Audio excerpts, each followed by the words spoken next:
Hey everybody, it's Jay Snowfell, and I'm here with Ricky Middlesworth. and we are going to be doing a follow-up video today to our last Batman versus Superman versus Civil War. Today is going to be our review of Batman versus Superman, the ultimate cut, and I have to talk about the green elephant in the room, which is the hair. Yeah, I have Oompa Loompa hair right now. You do? It is DC related. I am participating in the Suicide Squad cosplay Comic-Con sweepstakes. So if you're watching this as of Friday the 1st, go online. We'll include the link and vote for me because I want to win a VIP trip to Comic-Con, and you can see my photo here. Batman v Superman Ultimate Cut, it went from me despising the film to me actually saying, up until the Martha moment, I can watch this film. For me, was it a night and day difference between the two cuts? No.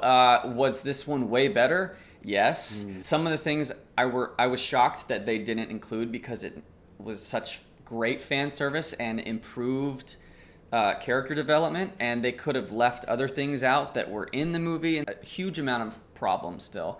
The script is still as it is, but I sort of look at it as, you know, it's like they added some dashes of salt here and some pepper there, and so it kind of tasted better going down. It's still got the same meat to its bones. I thought that it serviced three characters. I thought it serviced Lex Luthor above anyone, and it serviced Clark, and it serviced Batman a little bit. It did a huge disservice to Jenna Malone. She kind of got dicked over. Ricky has been swearing and praying that Jenna Malone would be playing Carrie Kelly. Jenna Malone is a badass. She's awesome. I love her as an actress. She can kick ass. We've seen her in Hunger Games and Sucker Punch. Even say what you will about Sucker Punch. But Jenna is awesome, and it is so stupid that they flew her all the way to Detroit to play some laboratory geek. She needed to be Barbara. She needed to be Oracle. She needed to be Carrie Kelly, and it's just like, what were you doing? I actually want to start off with Lex Luthor. Now, that performance, unfortunately, is still going to be that performance. We can't save Jesse Eisenberg from that. Those are his choices. This Ultimate Cut actually really fleshes out Lex Luthor's plan. The stuff in Africa, because they burn the bodies. Yeah. So it looks like Superman. There was your R rating right there. Yeah, well, it looks like Superman used his heat vision. There's all this stuff that makes a lot more sense in the Ultimate Cut on why the world is really worried about Superman by what Lex does. They made Lex Luthor far more dangerous in this, and this is the way that Jesse read the script this way. And that is the way he portrayed his character. And like you said, you can't change the performance. The fact that Africa played out the way it played out, that he had hired an actress to go speak to Congress, and then once she outed Lex, she was killed by his henchmen. The fact that he arranges for the inmate that Bruce put away, or Batman put away, to be killed, had those images sent to Clark, that was very, you know, that was too broad in the original cut. And now we specifically see what Lex was doing here and pulling the strings. He put lead in the wheelchair, Wallace's wheelchair, and we learned that Wallace didn't know he was going to die. Senator Finch knew that Lex was behind all this, but, you know, by the time her death scene happened. So her reaction to Granny's peach tea made so much more sense. It was kind of awkward in the original cut. So she has a scene with Lex Luthor, that scene right before they go in, where she's very smug with him.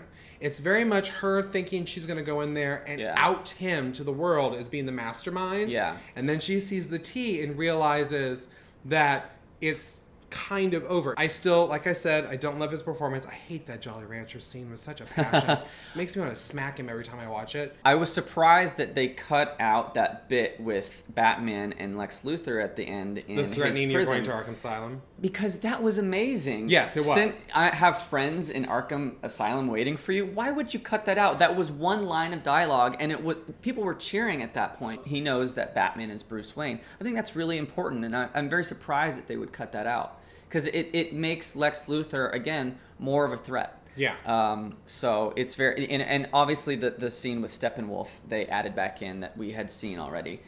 Which would have given his crazy ding, ding, ding, ding, ding. Again, more justification. It's very interesting to me that one of the reasons that Warner Brothers released the theatrical version and then said they were going to do an ultimate cut is they, of course, it is a business and you get more viewings at a 2.5 hour movie than you do at a 3 hour movie.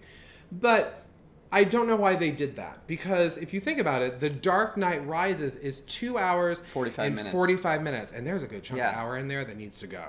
But still, that movie made a lot of flippin' money. The second character that I would say that benefits the most from it is Clark. You see Clark Kent being Clark Kent. Not only do you see him being Clark Kent, you see Superman being Superman. Prime example.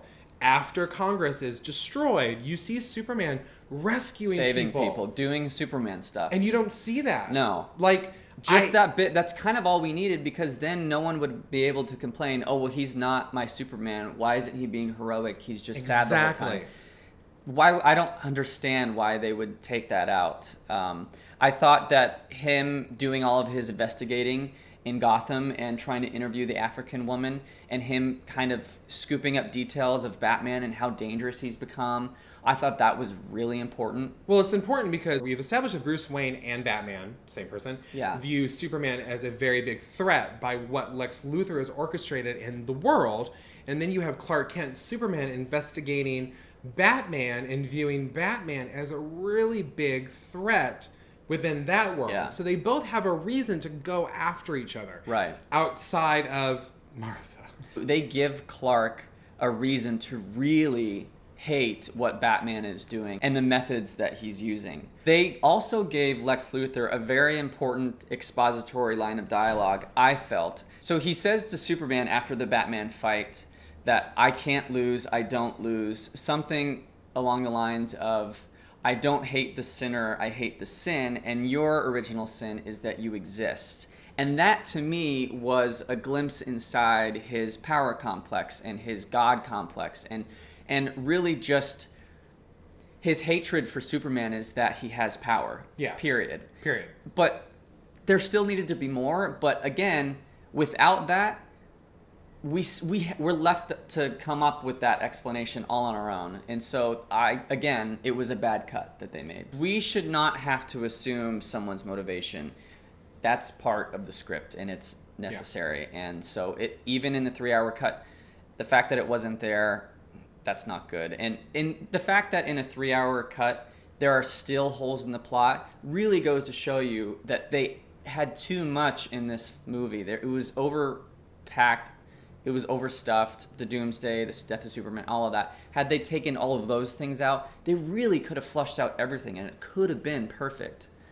Yeah, I think the Doomsday needs to be removed. I think after watching the Ultimate Cut, I will say this very sadly, I think Wonder Woman needs to be removed. They didn't give her any more. I was so hoping for more Wonder Woman. Nothing. They gave her nothing more. They gave her another extra shot of her packing her things on her bed. Big deal. Well, not only that, they showed more destruction of what Doomsday is doing to Metropolis. Yes. And all you can think of damaged more. Yeah, he damaged a lot more. Yeah. And then you're like, why is she leaving?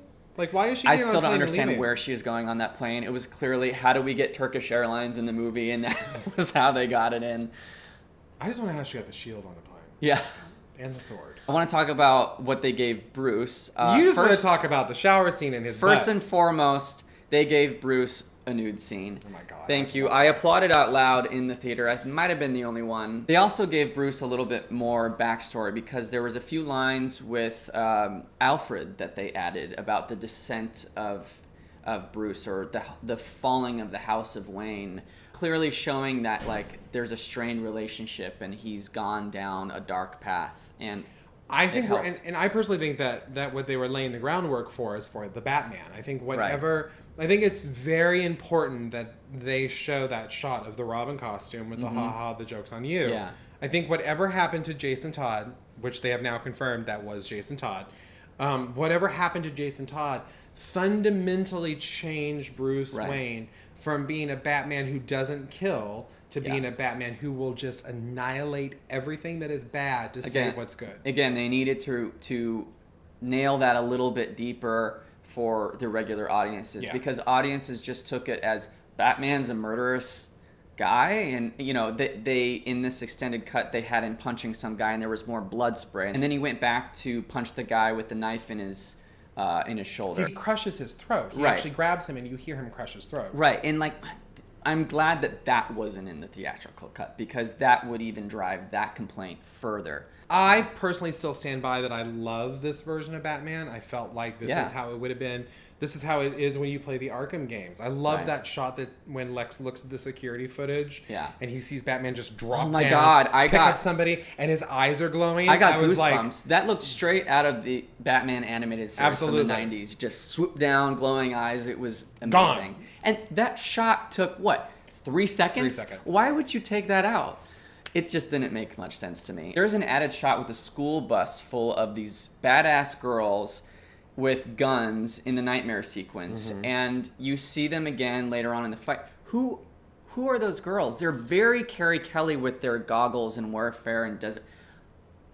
It goes unexplained. I would love to know what Zack Snyder's thought process was there, because I saw that for a split second. I was like, oh, they're gonna give us something, and then it never went anywhere. Even though this movie was longer overall, it felt better paced. Yes. And I feel like people would not have been as fatigued as Warner Brothers clearly they were scared people would get tired of a 3-hour movie. It is a dark, glum movie, and with the added scenes and the added violence, it's even more darker. So all of those complaints, well, they'll still be there. So I just appreciated that it rounded the corners a little bit, filled in those little gaps. I don't ever want to watch the theatrical version again. I will always recommend to watch the 3-hour version if someone hasn't seen the movie. Up until the Martha scene. Yeah. Well, everybody, I am Jason O'Phil. This is my friend Ricky Middlesworth. Don't forget to like my Facebook page, follow me on Instagram, or subscribe to this channel. Just look up Jason O'Phil. I want to thank you once again to Ricky Middlesworth for coming over today. Can't wait to see him again when we do Suicide Squad. And like I always say, it really doesn't matter who you are or what you are. We are all geeks. So I will see you guys next time. See ya.